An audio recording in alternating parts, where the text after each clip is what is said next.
Andrew here from Underground Training. In today's video, we're going to have a look at how they train you up on a Hardrock underground truck on site. So I've helped train people at all the different levels, so as a truck driver, as a bogger operator, and as a shift boss. So we're going to go through all the different stages that they take you through to bring you up to speed, and then we'll have a look at how it's supposed to work in real life. So we've got a video of a truck being loaded that I'll show in a little while that will go through how it's all being put together. But first of all the information that I'm going to go through is in our truck course. That's if you want to have a look at the PDF to outline what you're going to learn in the course, it's all here, and it goes through everything that they want you to know on site, that they're going to teach you about how it all works to get you up to speed nice and quickly. So it gives you all the quick tips and tricks that they want you to know so you can get up to speed nice and quickly. But first off, when you go to one of these underground sites, and there's lots of jobs around the country, you only have to type underground into Seek and you'll see all the underground truck jobs come up. So there's lots of jobs all over the country for you to apply to. And when you get to site, they go through 4 stages of getting you up to speed. In stage 1, you go in and you go to site, or you might go to site, or you might do this in town, depending on how big the company is, and you'll get onboarded with safety and training. And this is normally in a boom like we're in with gold at the moment. This is the only time that you will actually get any time with safety and training, when you're doing the paperwork and maybe in the simulator, if you're doing a simulator on site or in the main office in Perth or Brisbane or wherever you're going in and out of, or South Australia or Adelaide, because there's a lot of stuff that's in and out of Adelaide at the moment with all the copper mines. But yeah, they'll bang you in the simulator, they'll give you some time in there, and they'll do all your paperwork and all that sort of stuff, and then they won't take you down the hole and train you. They're too busy doing paperwork. When you go to the second step, you'll get a buddy to train you. And once you get the buddy to train you, that's when you start, you jump in the truck. Now, the buddy won't be somebody from safety and training.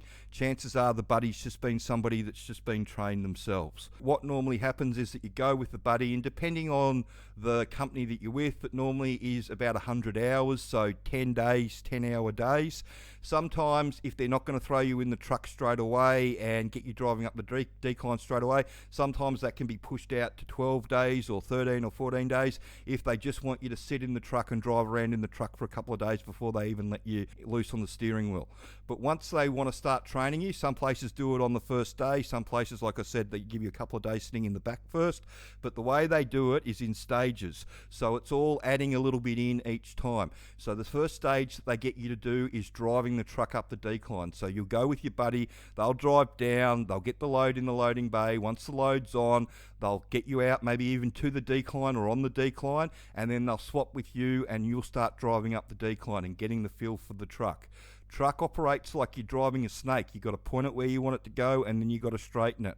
You've got to maintain your position on the wall just to make sure that you're not going to go too far towards the right. If you do, you're going to put your blind side into the wall. So you learn, you spend a couple of days just driving up the decline and getting a feel to it. And then as you get more progressive, then they'll start getting you to dump the load at the top. So you do another couple of days and you'll be driving up the decline, and then you'll add dumping the load in up the top to doing what you're doing. Now, this is different for everybody. It's not a definite couple of days in each step. If you're picking things up quickly, then they'll add things in, and then they might have to add you might have to do a few extra days on some of the other steps as you go down, like in the loading bay or driving down the decline. So once you've driving up the decline and you're dumping your load, then the next step is to get you into the truck, into the loading bay, and get you moving around in the loading bay and making sure that you're picking up where you've got to be so the bogger operator can put you in the right position. So that's the third sort of step that you're doing, is being in the loading bay, and you'll spend a couple of days doing that, and you're all adding on. So at this stage, you're driving up the decline, you're dumping the load, you're swapping back over, they're driving down. Once you get down to the bottom, you're swapping over, you're in the loading bay, and then you're doing everything else and you're driving up. And then the last step is to get you driving down the decline. And that's the hardest step, because you've got to be listening to radios and all that sort of stuff. You should have been picking up the radio chatter on your first time in the first steps. So it's really important that you can listen to the radio. Yeah, it makes a big difference if you can pick up that radio chatter to start with. But then driving down the decline, getting comfortable with it all, you're probably 6 to 8 days into it by doing this. And then once you've comfortable driving down the decline, you're driving down the decline, you're getting the load in the loading bay, you're driving up the decline, you're dumping the load, you're doing the whole lot. Then for the last couple of days of your 100 hours, the person that's supposed to be training you is just sitting in the back and not doing anything. You should be doing everything yourself. Now, the reality of the situation is the person, if you're dealing with a truck driver that's a buddy, they probably don't want you in the truck because all you're doing is costing them loads. And what they're trying to do is they're trying to get as many loads as they can out to make themselves look as good as possible, because the better that they look, the better the chance that is that they're going to get a promotion. Now, being asked to train somebody to drive a truck is a tick and a feather in your cap because they deem you competent. But, you need to produce somebody that's going to work pretty quickly, and then, you need to make sure that you maintain your loads as well. You can't drop off your loads when you're training, so they'll be looking at that as well.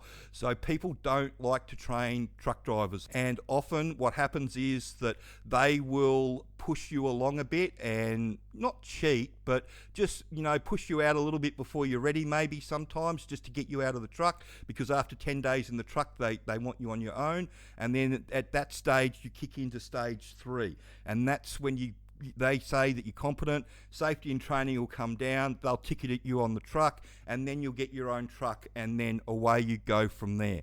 And that'll be when, it all really kicks in, and it becomes sink or swim training in stage 4. So in stage 3, that's where the bogger operator gets involved still. So I've trained a lot of people on trucks after they finish, when they're just in the truck by themselves. So you've got to communicate with them on radio, left hand down, right hand down. There's nobody else in the truck to tell them what to do. So you've got to tell them what to do. A lot of people in this situation, they have, it's really big days, so they're doing 12-hour days. They don't realise that this is the standard day, and as the bogger operator, I'm going to expect this level of work every single day, so it's not going to ease up. This is sort of it. So I've had a lot of conversations with people in trucks when they first finish training about, unfortunately, this is the standard that we go to. This is the standard that I'm going to expect every single day. So, this is it, sort of thing. This is the job. And a lot of people decide that the job's not for them when they, understand that the pressure is never off. There's never 5 minutes to sit down by yourself. There's always something to do. It's always go, go, go, go, go. So yeah, you get a lot of people that once they get put into a truck by themselves, they can't they can't get the loads up to speed, so they muck around in loading bays. They spend 15 minutes in the loading bays, and they're only getting 5 or 6 loads out when everybody else is getting 10 out or 11 out. So if you're not picking that up quick enough, then they'll look at you and they'll tap you on the shoulder and say thanks but no thanks. The other things that can go wrong with at that stage that the bogger operator gets involved in is it's just just not picking it up quick enough, not getting around the loading bays quick enough. Getting in other people's roads, so you're costing the haulage crew in all a lot of money. And the motivation for all this is, as the shift boss and as a bogger operator, is that you're trying to do the job to the best of your ability.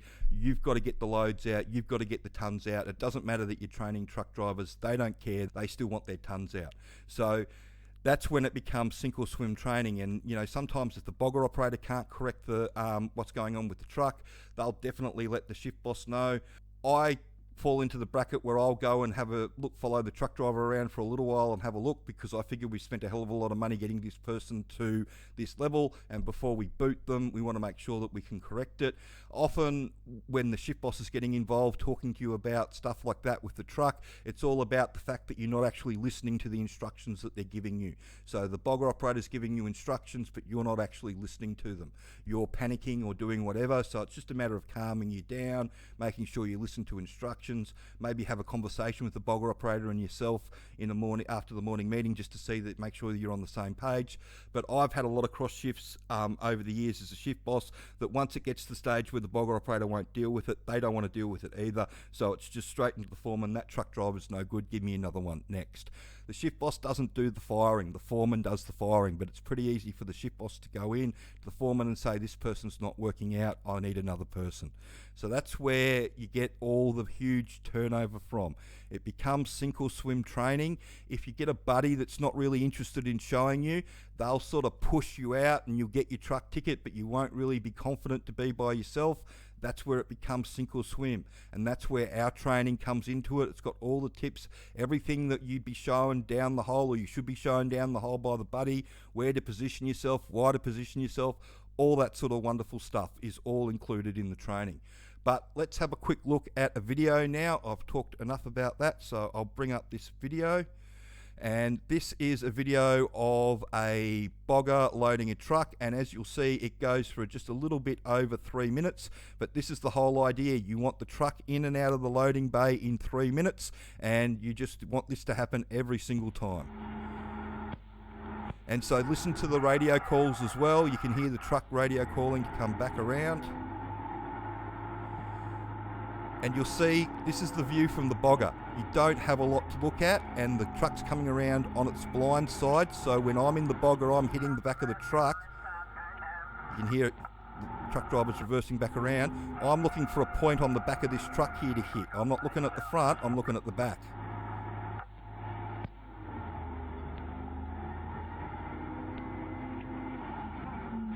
And there's the first bucket in.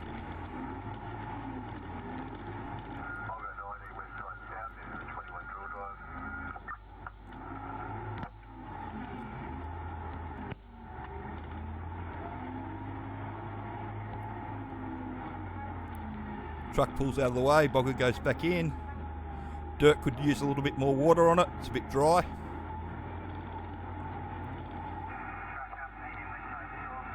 You can hear the radio chatter in the background, trucks calling their levels, going up and down. Really important you get that up to speed as quick as you can. So start listening for the radio as soon as you jump in the truck.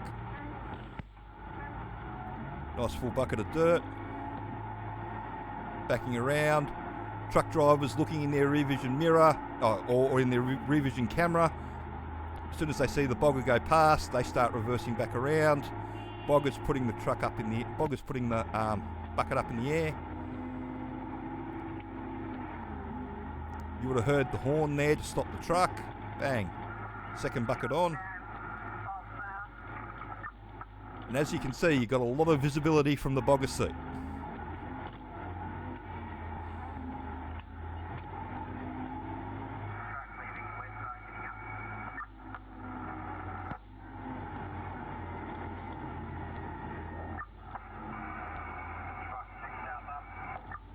And this is the last bucket.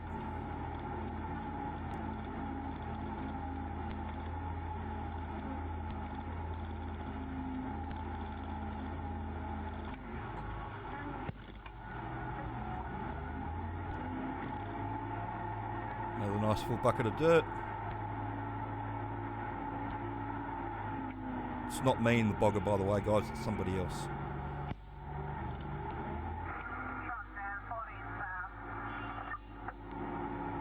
Truck's coming back.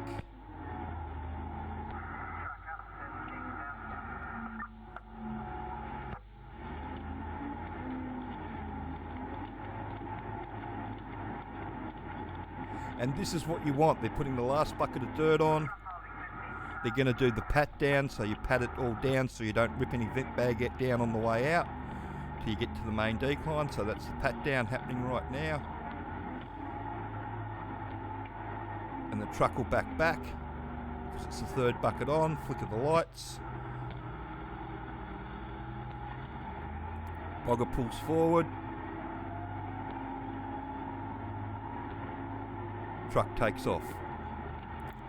It's pretty simple, guys. It's not complicated. There's not a lot to it, but it's all about just understanding what you've got to do and being in the right mindset to do it all.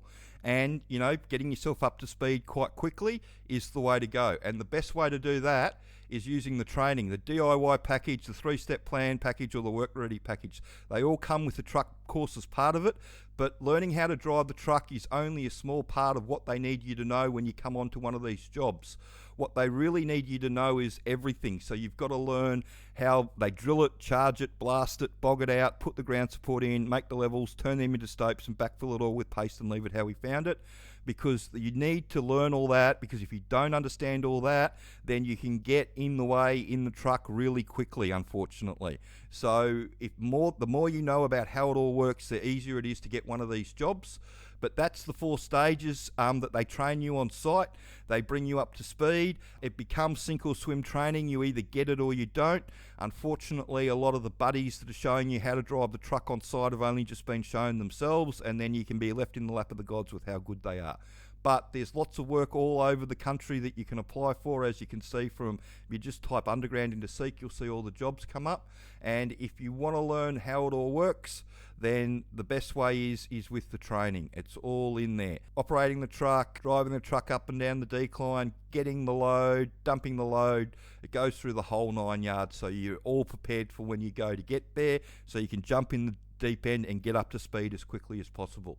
We often tell people to, not tell people when they get to site that they've done the training, just be a quick learner. That's sometimes the best way to go about it. And that's how you're going to get yourself your job to start with, by being able to speak their language in the interview.